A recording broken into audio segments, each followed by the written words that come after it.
Hello and welcome to the Trading Post podcast, where we unlock the secrets of business-to-business trade, dive into powerful networking strategies, and share my exciting journey of using a podcast to market my business instead of relying on SEO. I'm your host, Trader Stu. Welcome back to Trade Tuesday. I am your host, Trader Stu, and I came across several things over the last week that I wanted to touch on and kind of give my feedback on because it could be detrimental to the YouTube and podcast algorithms and the future of I guess social media in general, with AI both helping and also kind of destroying the whole situation. But first, let me thank my sponsors, the Michigan Renaissance Festival, for bringing history, fun, and community together all season long. So if you haven't been there yet, definitely make it a point to stop by. They are my newest, latest, and greatest sponsor. Of course, Metro Trading Association, supporting local businesses and professional growth in Michigan. They are who, of course, I get my bread and butter from, full-time job. And this Trading Post podcast was just designed to help explain it, trade, and then it just kind of course, took off from there. Networking with kids, my other sponsor. That's my thing. I do that. That's mine. Helping families and professionals connect together and grow together, because you can bring your kids with you to your after-hours networking events. We hold it at Jungle Java in Clinton Township on Enterprise Drive.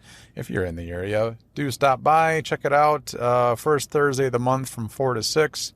And it's you don't have to get tickets or register, but it's on Eventbrite, Meetup, and Alignable.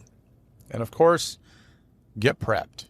That's the video game that I will be in. It's empowering you to be ready for anything, personally and professionally, by providing you different synopsis and scenarios of end-of-the-world events and see how well you do or did with your preps. I can't wait for that game to get released. I am probably a bit more, exposed or transparent than most, I guess. So I want to let you guys know the new situation I'm in, just trying things out. Because if you are trying to do the business-to-business podcasting or just podcasting in general for your business, you're probably professional. So here's a tidbit.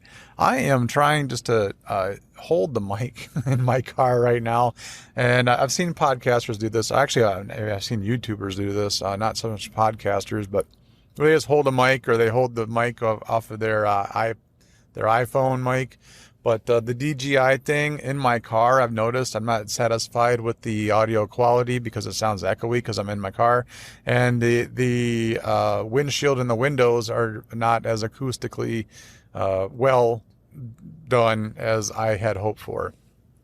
So instead of wearing it or wearing it on my hat, as I've done in the past, I'm going to try and use it as a microphone. I'm trying different angles and just seeing what's going on. So anyway, I digress. Just tidbit. And then also, by the way, first time I've ever used a paper for notes. I think it's first time ever anyways.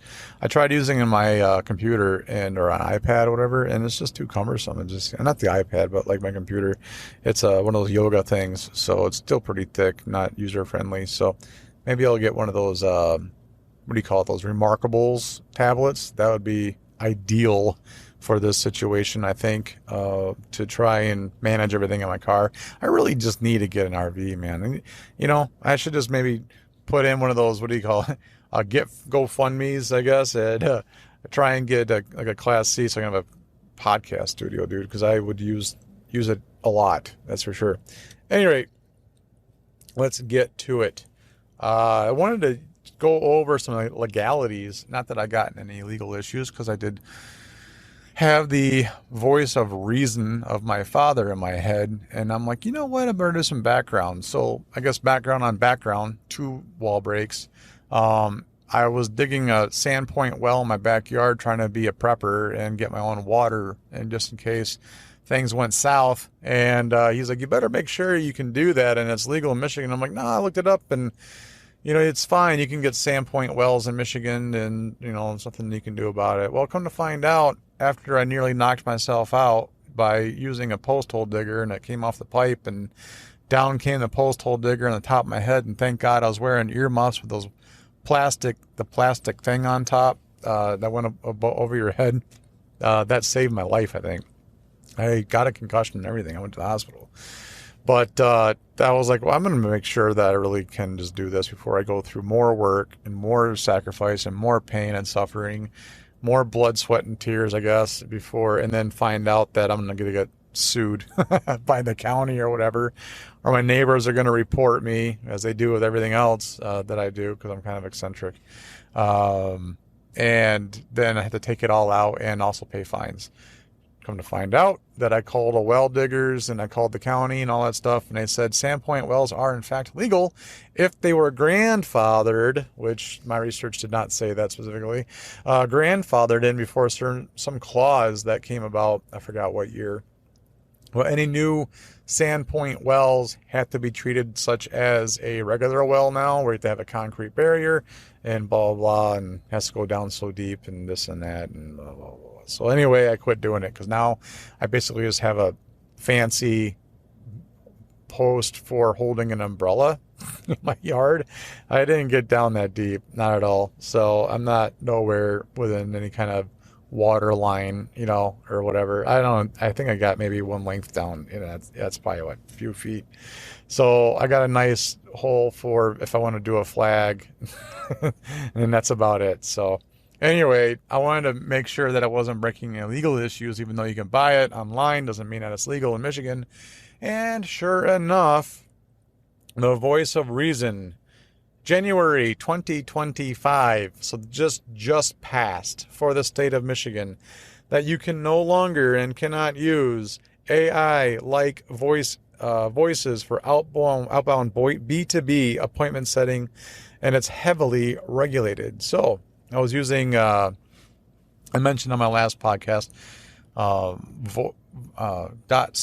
God, what was it called? I already dropped their name because they don't matter to me no more, and I bought credits for this AI assistant or agent that I can't use anyways. So I think it's called voice.io. It doesn't matter.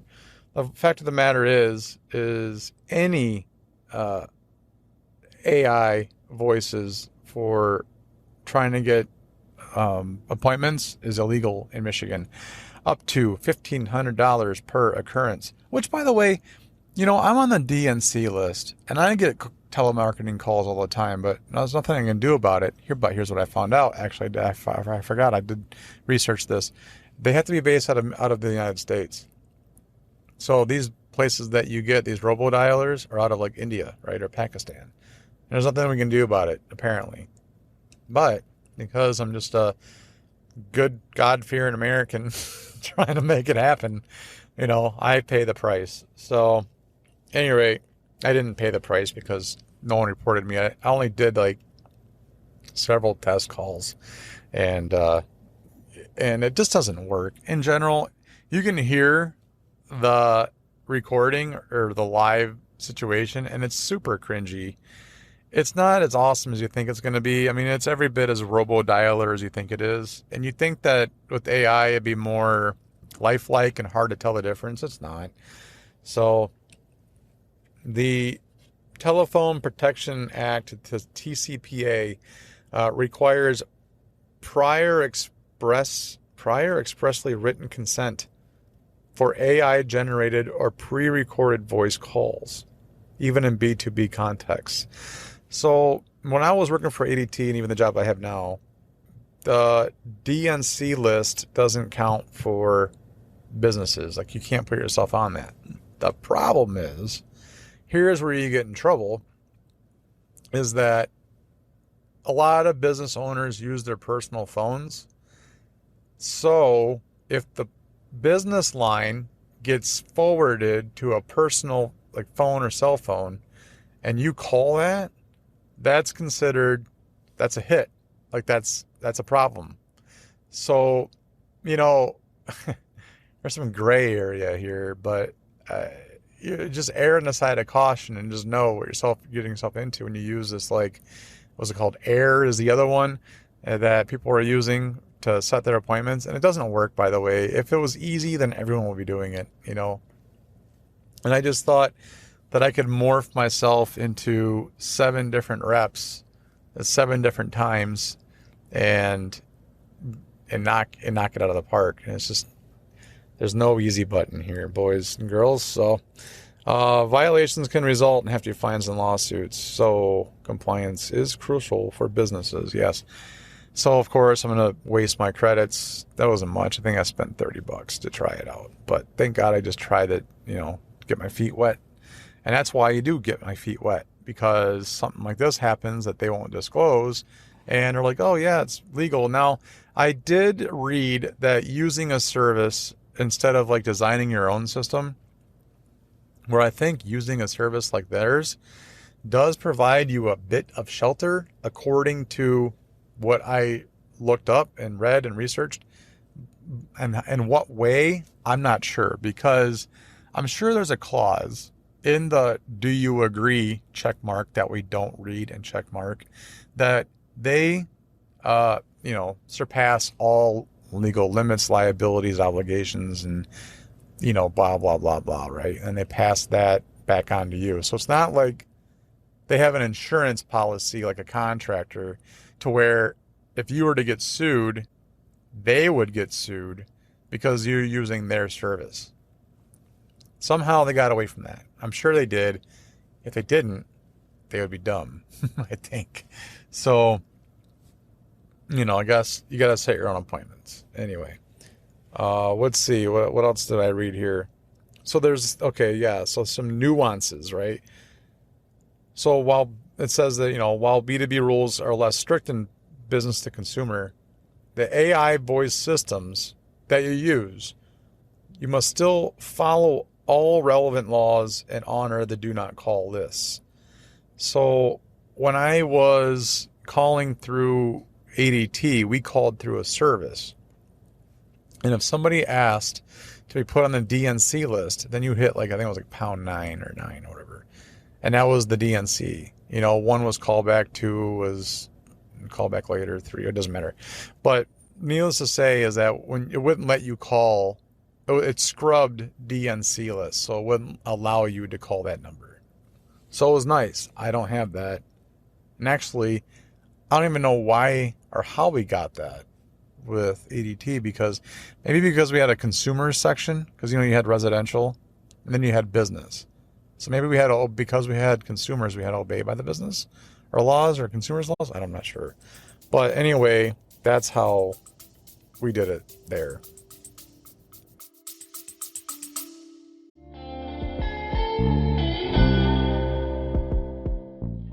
This episode of the Trading Post Podcast is brought to you by the Michigan Renaissance Festival, happening weekends of August 16th through September 28th in Holly, Michigan. Step into the 16th century village of Holly Grove, where you'll find 17 stages packed with musicians, magicians, jugglers, and full-contact armor jousting. Explore over 100 artisan booths for unique handcrafted treasures, and enjoy a wide variety of food from classic turkey legs to pub fare and international dishes. Each week features a different theme, like Pirates and Pups, Highland Fling, and Viking Invasion, so there's always something new to experience. Don't miss the new House of Dragons pub, high-flying rides, and the enchanting Mermaid Barbie this year. For tickets and all the details, just tap the Michigan Renaissance Festival link in my Linktree at linktree.com/TraderStew.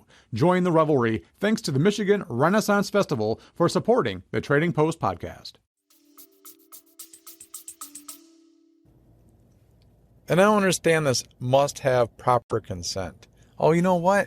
I think when you sign up for newsletters and you check the newsletter and follow-ups, I think that the AI automated follow-up is maybe an option now, to where if you do consent to receiving newsletters and emails and text messages or whatever, that I believe is where you're getting consent from these people, these business owners. Because who would say, yeah, no, I'd love to be called by a robot. That sounds awesome. Definitely get me signed up for multiple calls a day from AI. That doesn't happen. This does give ideas on alternatives and best practices. So, yeah, see, this one I don't understand the hybrid model. So AI can screen leads or handle initial contact, but a human agent should follow up for the appointment setting. Now, I get these. I think we all get these, right? So this is when you get the phone call and you say hello, and then no one's there, right? Hello, hello. And then finally, like seconds later, which feels like a minute, someone picks up the line and they're like, hey, hello, Mr. Whatever, blah, blah, blah, and I see here, and they try and, as if they were calling you. I think that's this human agent that would be like a loophole. Now, that's a robodialer, though. That's not an AI pre-screening me to ensure I want my gutter serviced or whatever. My whole thing was I just wanted this AI agent just to make a phone call and say, hey, would you like to, some more business through trade and barter? If you can handle some more business, I'll set you up an appointment on Stu's calendar, and then Bob's your uncle, you're done. But inevitably, it never works like that. 9 times out of 10, when I call a business, you're not getting the business owner anyways. You're getting, like, if it's a restaurant, you're getting the hostess or host, or whatever, or a bartender, never the owner. That's for sure. And they're not going to take a message for an AI bot. That's another for sure. And they're not going to say, hold on, let me get the owner for you. So sometimes I had a couple of people actually do that, and I heard the recording, and then the bot freaked out, didn't know how to respond to that, and then just kept talking over them. It was super annoying. It's like, oh, you blew it. Anyway, this says use AI for data entry, CRM updates, and scheduling, but to keep the human touch for conversations. Yeah, I mean, if I can figure that part out, but really, I don't need that. I don't understand how I can use AI for that part of it, I guess. I needed it for the other part, the time-consuming part, to cold call. But, here we are. At any rate, I just want to give you a little warning on that one, because I talked about it pretty highly, and I was pretty excited about it. And I hate to say as usual, but as usual, the air got let out of my balloon and just felt deflated. So here we are. Anyway. All right. Next up, I wanted to talk about the AI, how AI is going to probably kill the algorithm. And why is that? Well, I have recently discovered synopsis mode on I use Perplexity. So I just use Perplexity because I get it for free from Xfinity, right? So some of the YouTubers I watch a lot of, gardening, prepping, whatever, military, all that stuff, right? And so when I get these updates, these daily news articles, like I watch the Daily Prepper or Prepper News. I watch Prepper News. He changed his name. He used to be Canadian Prepper. Now he's got a new channel called Prepper News. I like watching him. He's charismatic. He's a doomsdayer. He's terrible. Like, the world is burning, and I love it. It's like my drama, dude. It never happens. Nothing ever happens. But sometimes it does. And it's exciting when the world burns for me. I don't know why. Just real world problems, I guess, instead of like, I don't know, someone ordering the wrong drink in your group and then they get mad because they got a Diet Coke instead of a Coke. It's like, dude, let it go. Anyway, back to the synopsis. So I will just literally, if I only got time to listen to a whole video, or sometimes I'll just play his YouTube content and use it as a podcast in my car, because generally he's just got like a green screen behind him that isn't really beneficial in any way for data, like for me to see. I don't have to see it to get the gist of what he's talking about. So I listen to a lot of YouTube videos in the car as a podcast. Anyway, if I don't want to do that and I'm time, and this video is 48 minutes long, then I will just I'll click the link or I'll share it or right click and copy paste it into Perplexity and say, give me the synopsis of this video. And within seconds, it gives me everything he said and then gives it to me in a friendly, like, Cliff Note. What do you call it? Was it the Cliff Notes? You used to get the books. Remember the books in school that you had to read? It was like mandatory reading. But and you couldn't watch the movie because the teacher would know you watched the movie because some things were different, and they made sure they put things in the test that were for sure in the movie and for sure not in the book, so they'll know right away if you watch the movie instead. Anyway, that's how my school was. So instead, I would find the Cliff Note versions and buy these things, right? And it was the book whittled down to within, like, I don't know, 30 pages or 50 pages instead of 400 pages or whatever it was. So I would read that instead. So I do that with synopsis now. And so instead of 48 minutes, I am spending 4 minutes, by hyperlink, copy, paste, let it generate, and then read the several paragraphs that he talked about for the last hour. So, and I was like, oh my God, that's amazing. And then I was like, oh my God, that sucks. What happens to all this watch time that YouTube is so dependent on? I think it's the same thing that's like this SEO snake oil that's going down now. Like, the SEO is no longer what it used to be, because of AI. Well, so all this watch time is going to go down the tubes, man. And unless you want to sit there and have a coffee and watch the whole episode, which I do. I mean, I wake up at 3 a.m. still, 3:30. I'll turn on a doomsdayer thing and listen to it, and as I have a coffee and a breakfast. But sometimes I don't want to do that. Well, their watch time's gonna go down the drain, dude. And it does it with podcasting too. I copy and pasted my own episode into Perplexity, and it told exactly. It gave the sponsors, which I thought was really cool. Say the podcast is sponsored by these people. Then it'll say, here's what my intro was. Here's what my data points were, or like my main points. Here's all the sub points that we kind of went on tangents about. And then that was it. I finished it off with, like, I think maybe another shout out for the sponsors. And then that was it. It was awesome. And also, again, I was like, dang it. So the whole point, of talking is kind of gone now. So what are we doing? Are we going back to newspapers again? Back to blogging? Because you're going to read it anyways? I don't know. I think there's an avenue out there for everybody, but I think it's cool that there's the option. It might not completely eliminate it, but it's there. So, it definitely reduces your need to listen to the full episode. Definitely impacts your listenership and engagement. Definitely doesn't bother with the highlight reels, personalized recaps for listeners. So, there's that.